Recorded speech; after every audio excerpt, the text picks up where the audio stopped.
If I were in some dystopian future, forced to fight other people, yeah, I think I'd use this.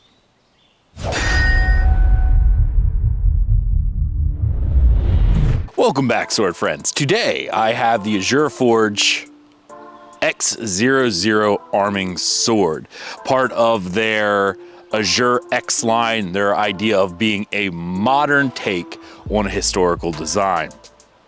Now, before I begin, I will say that this sword was sent to me for the purposes of review. So if you think that makes me biased, at least you know it at the start, and you can make your own decisions as we go. So a bit about this sword itself. The AzureX line, being their modern take type of swords, is a bit different from their Azure Classic in that the Azure Classic line is trying to reproduce swords from history. This one is not that. And if that is a deal breaker for you, then maybe the AzureX line isn't quite going to be what you're looking for. This is not a sword that you're gonna see in Kingdom of Heaven, but you may see it in some sort of futuristic dystopian universe or like a Hunger Games reboot or something like that. I could definitely see this sword being front and center in a more modern take where swords are still being used. And if you look at it that way, or you're just looking for a fun sword to go out in your backyard and cut a bunch of stuff, this might be it. Now, unlike other swords where I'd go into what kind of type of sword this sword does not fit any known historical types, and I don't think it's necessarily meant to be. From the upswept crossguard to the extra long scent stopper pommel, already doesn't fit what an arming sword would have had. No, that doesn't work. No, don't ruin it, no. The blade shape is not really historical in any way because the fuller is way too long. It is a diamond cross section, so for swords that would have a long fuller like this, it wouldn't be a diamond cross section blade. So again, you just have to look at this as a modern take on a sword. Now, when I first got this sword, or if you look at it on the website itself, it actually kind of looks like a hand-and-a-half sword. But I'm telling you, it's really not. It's an arming sword because the entire length from base of pommel all the way to the tip is only 38.5 inches long, with a little bit of wiggle room in that. The handle itself is about the length, maybe a little long for an arming sword, but that's what it is. If this was a wheel-shaped pommel, you wouldn't have any extra room, and the only way I can even fit two hands on it, which I kind of can, but there's not a lot of room, is to hammer grip this. The blade itself is smaller though, and you could definitely feel like it feels nice in a single hand. The handle itself is only 4.5 inches in length, and that doesn't include the pommel because I'm not going to include the pommel in that because it shouldn't. It's just the handle length. The blade itself is just shy of 28 inches long. Now the point of balance though is pretty close to the guard, about 2.4 inches from the guard. So this feels really nice in the hand, and ability to get the point where you want it to go is very easy with this sword.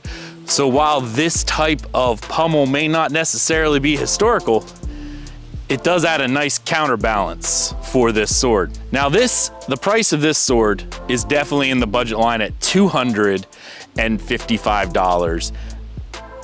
Is it worth that? Well, we're gonna look into it. We'll start like we always do with the scabbard itself. The scabbard, again, is nothing really special. It has a fairly leather jacket feeling leather. It's very smooth, yet doesn't necessarily feel of the highest quality. It feels, I wouldn't quite say plastic feeling, but it definitely feels a bit more spongy, like what you would get on one of those leather trench coats or something if you're feeling real emo. The shape itself is just a standard shape we've seen pretty often before, and of course it is a solid wood scabbard, which you can see, but there's nothing actually covering the wood over here. It is a little jarring to see the wood color. I prefer it, some people wouldn't, but you can always paint that or take a Sharpie to it if you really want it to be all black and really sell that emo aesthetic, you could do that. Death and sadness everywhere, loneliness and degradation. Comes with double belt loops. It does its job. We've talked about these scabbards before. A lot of times it's nice to see scabbards coming with swords now. Super appreciate that, but it's nothing special. It'll do its job and that's it. It's utilitarian at the very definition of the word. That's it. Moving on to the actual sword itself, we're gonna talk about this pommel. Now, it is a small scent stopper pommel. It's got some interesting facets on the top. The one issue that I do have with this is at the peen itself, you'll see it has what appears to be like a washer, and I don't see the point of having an additional washer on top, but you'll also see there's quite a bit of epoxy coming out from the top of the peen. You'll see epoxy stains here on the blade, like they didn't clean it up. You'll see epoxy as I go down the blade in different places. So they really lathered this thing in epoxy to hold it all together, even with the mechanical hold from the peen itself. So I really feel like the washer seems to be redundant, not something we would often see. Moving on to the grip. Now here is probably where majority of people would have issues. If you went back and saw my first review, which you could see here on the channel over here in the description, I'll put a link to it, of the Swordier SWM 1030, which was the first review I did on this channel, it also had one of these rubber shrink wrap grips. And this was a major complaint for that type of sword. Now I know Swordier has done away with it, and I know one of the major issues that I had with that type of wrap was that there wasn't a whole lot of grip to it, and it felt like you could slip, you know, in your hand fairly easily. Azure Forge has done something a little different and actually does make it a bit better, but only marginally. They did add these risers onto the grip, and it does add a little bit of something to hold on to, but I'm not quite sure it's enough. It probably wouldn't be so bad if this was textured. I think I'm gonna go back to that same complaint I had about the Swordier one who used the shrink wrapped rubber for the handle. I get it, it's utilitarian, it works. It's definitely water resistant, so therefore if you have sweaty hands or something like that, it's not going to ruin it. But if you have sweaty hands, you may also find this sword slipping in your grip a bit more than what you would probably prefer. I know on the website, Azure Forge does claim that this is an anti-slip type of design. That's what they have on their site.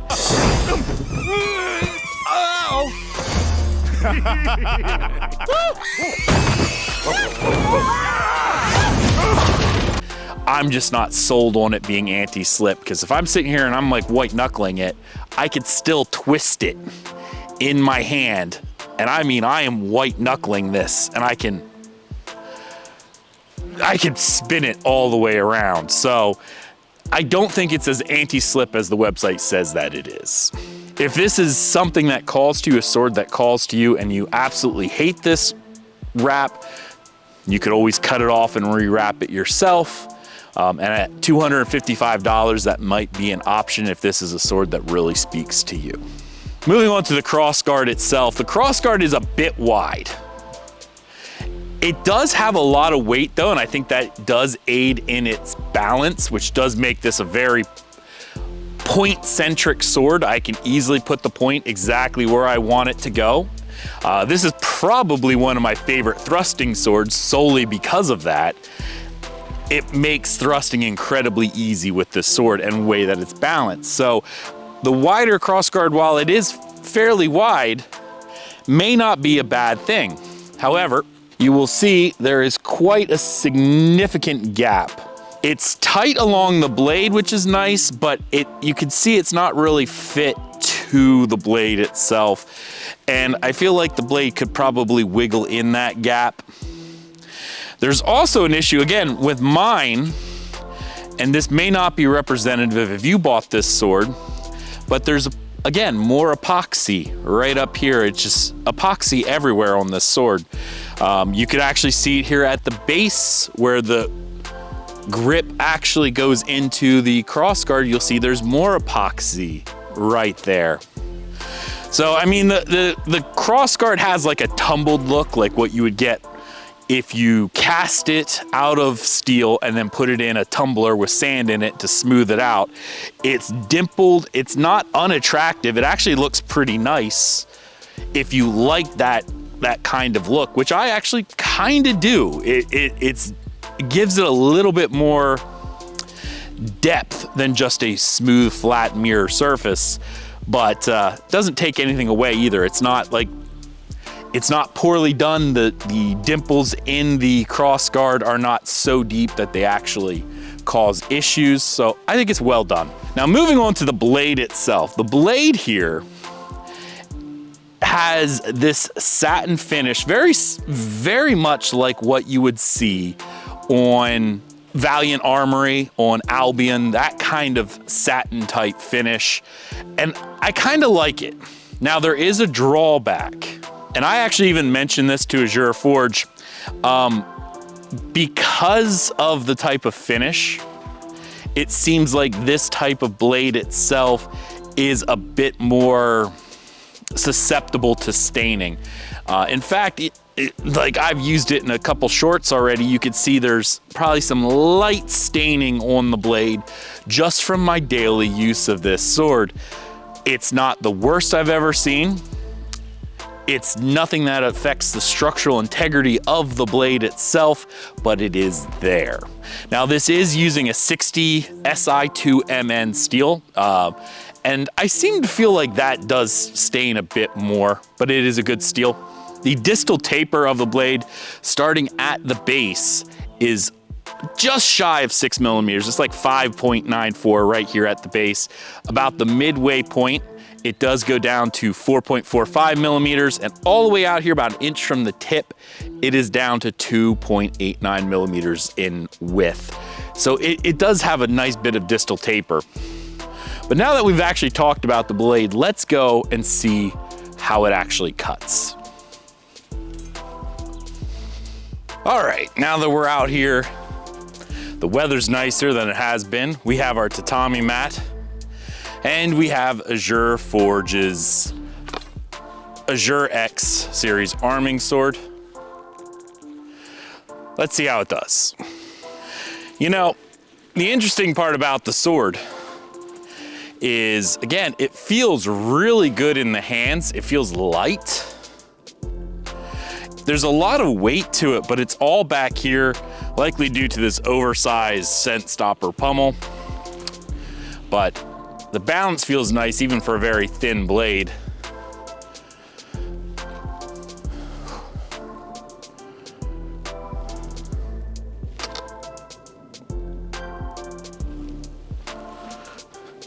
Thrusts pretty well.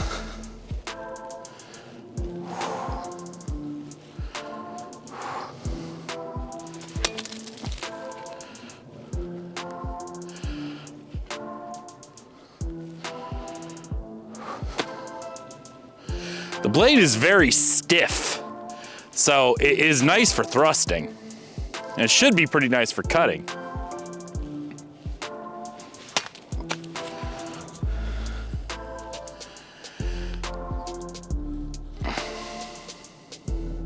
The cut was really smooth. There's a little bit of tearing over here I see through the fibers. Don't include this. These mats tend to fall apart a little bit. So this part isn't the sword's fault, it's just composition of the mats. But these individual fibers seem to pull, at least on this second half.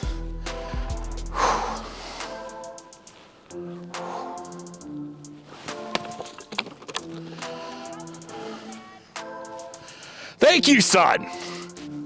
Thank you for the commentary from the window.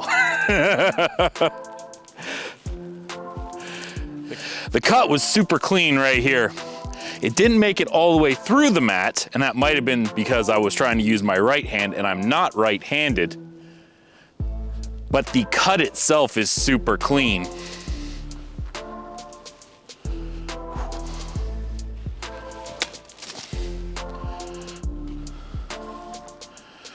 Again, cut is really clean for what it's doing.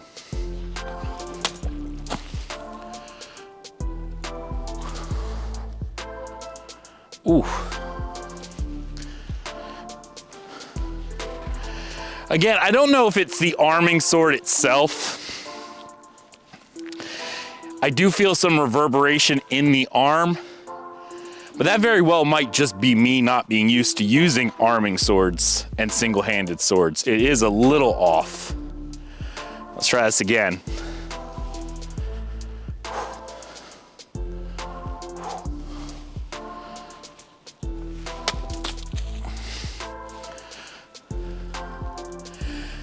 It made very short work of that.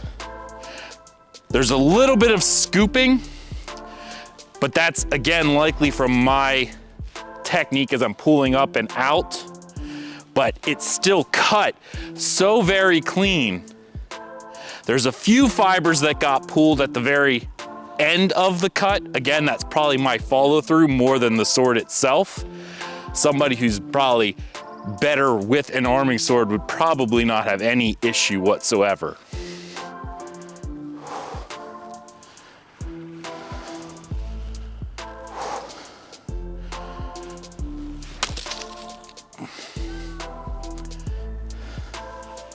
Right here, again, this little bit of the target that got missed, that was probably, again, on me because we've seen so far that it cuts very well.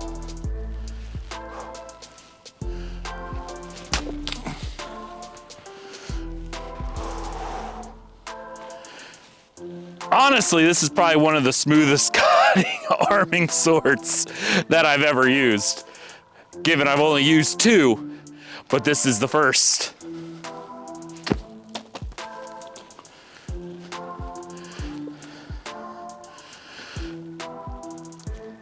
It made about that far into the target with the thrust.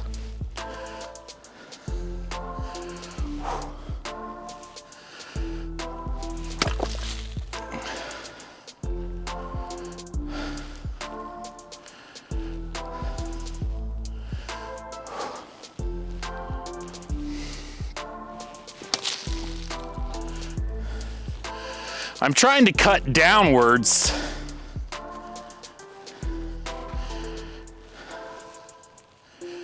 And I'm cutting every time I'm hitting. But I'm just scooping little bits of it up.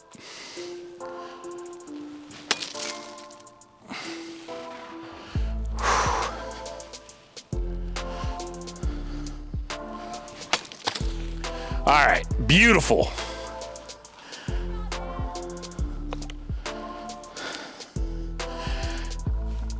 As you can see from this cut, every cut has been so incredibly smooth through this tatami mat.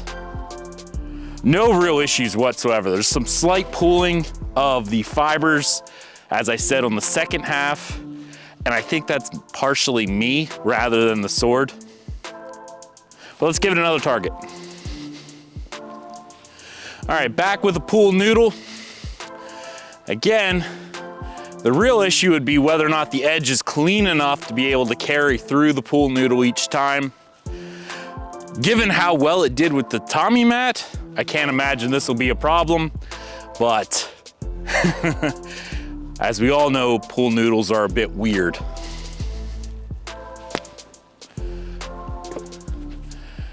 All right, it bit into it a little bit.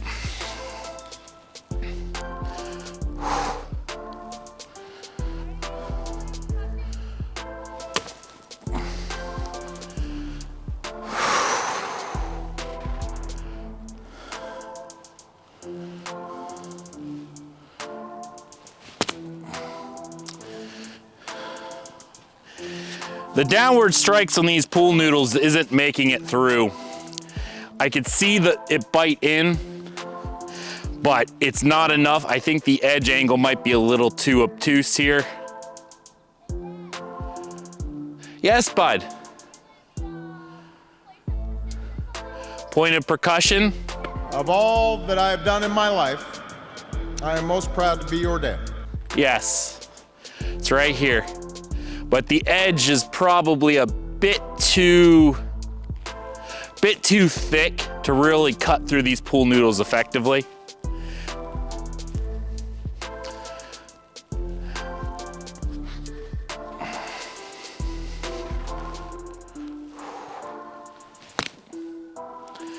Yeah, all I'm doing is batting the target away. It doesn't do bad with cuts like this. Upward strikes, once again, because you're not having a downward force. It is cutting incredibly cleanly. Well, it didn't do the best on pool noodles, as you can see. It does dig in. I think it does have the edge in order to really cut in. Again, part of it could be me. Arming swords are not my thing. It did really well with the tatami, but the tatami had, obviously being a wet tatami, was able to, hold itself down and was able to cut through it very well. But the pool noodle, not so much. Again, doing upward strikes. The edge was clean enough to give us some really, really clean cuts. But downward cuts just pushes the noodle away. Okay. Let's see what it can do with water bottles. Now that we got the water bottles up, let's see how well the arming sword does.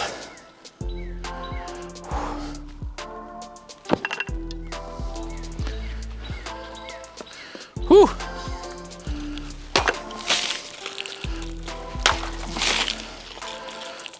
I think it did that really, really well.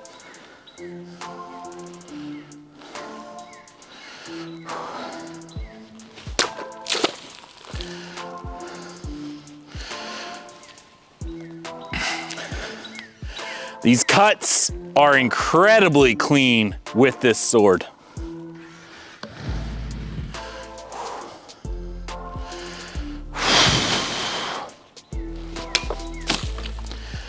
Ooh. Has a very clean edge angle.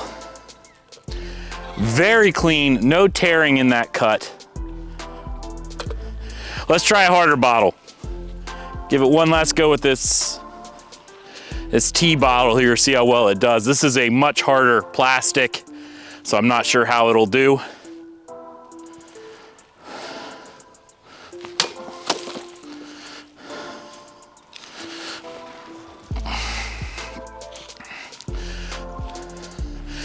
Again, very, very clean. This blade goes through the target so very well. Very, very clean. There's some minor scalping right here, but again, this is a very hard piece of plastic, so I'm not surprised by that. If it had a little bit keener of an edge, it probably wouldn't have that, but it's done a lot better than many swords that I own on these harder targets. All right, overall, I like the way this feels in the hand. It's very light, it's maneuverable, it's easy to get the point where you want it to go. And overall, it feels nice and cuts well. All right, let's go inside and figure out what our final thoughts are. Coming back from the cutting, we'll go and do our final thoughts for this particular sword. Now, there's a lot of good things to say about the Azure Forge X00 in their AzureX line. It is a very fun sword. It moves well, but overall, does it actually stack up to other swords on offer? So if I were gonna rate this sword, I would rate it a 3 dystopian future protagonist out of 5. Why? Okay, so why did I give it a 3 out of 5? So I gave it a solid point for both its durability and its sharpness, because obviously it held up to everything that I did with this sword. It also is an amazing thrusting blade and has a very keen edge. It may not be the best cutter there is because it does have a fairly thick blade geometry.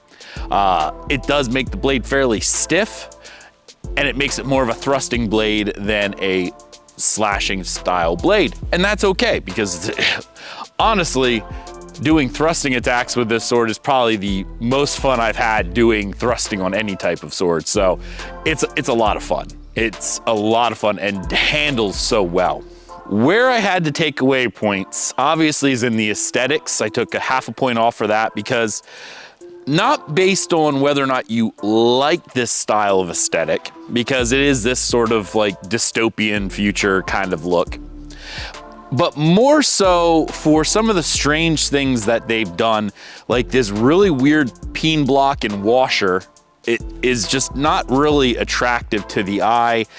The gap here in the crossguard, while it's not super wide, the groove they cut in is too wide for the blade, so it's almost like it wasn't designed for this particular blade, and it's just a bit unsightly, as well as the sheer amount of epoxy that covers all over this sword. Now, again, this is just my sample. Maybe yours wouldn't be covered in epoxy, but the fact that they probably load epoxy up on this thing, I wouldn't be surprised if you've seen a lot of just random pieces of epoxy all over your blade. And I think that should have been cleaned up, or they should be a bit more careful with their application of the sheer amount of epoxy they do, but it is what it is. I also took half a point off for the handling. All right, half a point off for the handling, because while they say this is a non-slip grip, and they did make better strides with these risers than, say, Swordier did with their first rendition of this shrink wrap rubber grip, it is just not enough to make it so it doesn't slip in your hands. Multiple times, especially when I'm doing like ascending cuts, I would see it roll in my hand and set my edge alignment off. It also is, it doesn't matter how much I white knuckle it, I could spin this thing all the way around. It is not a grip where it feels secure in your hands at all times. And because of that, it does affect the handling of this sword. Finally, cost to value. And I kind of wrestled with this one for a while, thinking about a fractional point, but in the end, I gave no points for it whatsoever, because I sort of sat down and thought, well, cost to value is sort of subjective, and does the amount of money they're asking for add up to what they're offering? And in my opinion, no. For $255, while it still is cheap, this is a fairly small sword, not just in the amount of steel that's actually being used, but it just overall, what you're getting doesn't seem up to par with swords that you can get of equal to or even lesser value, either in mass or just decoration and aesthetics, fit and finish. It just doesn't add up. If you really like the aesthetic, you may go, hey, it doesn't matter, and you may value it higher.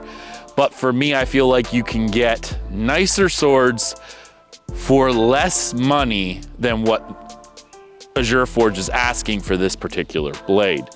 Doesn't necessarily make it a bad sword. I really like it in terms of doing thrusting. And just overall, it's fun to use. It's fun to handle, but I just don't know if it's worth the amount of money that they are asking for this sword. Whether it's worth it to you, well, you'll have to make that decision. Escape.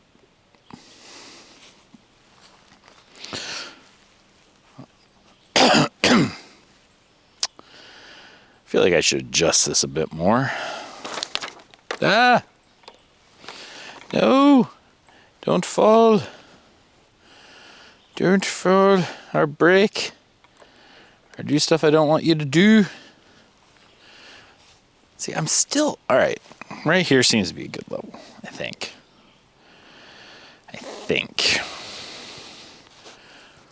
Bugs, bugs, bugs, bugs, bugs. All right. Audio check, audio check. This, I was gonna cause a problem later. All right, I'm gonna walk, take a test. Audio check, audio check, audio check. Saying words at a level that I normally would. Okay. Coughing like I always do. All right, let's see. Bee just flew around me like it's going nuts. All right. What's my balance like? I guess I should probably put this so it's straight. Or does it look straight? Sort of. All right. I think it's about as straight as it's gonna get. All right. Here I am. I can get all the way up to here, still be in frame with the sword. All right. Let's go test an audio check as I walk away from the camera. Away from the camera. I'm gonna hide behind this tree. Maybe take a leak. Nope, didn't have to take a leak, and it's too much armor anyway. All right. Let's see how this goes.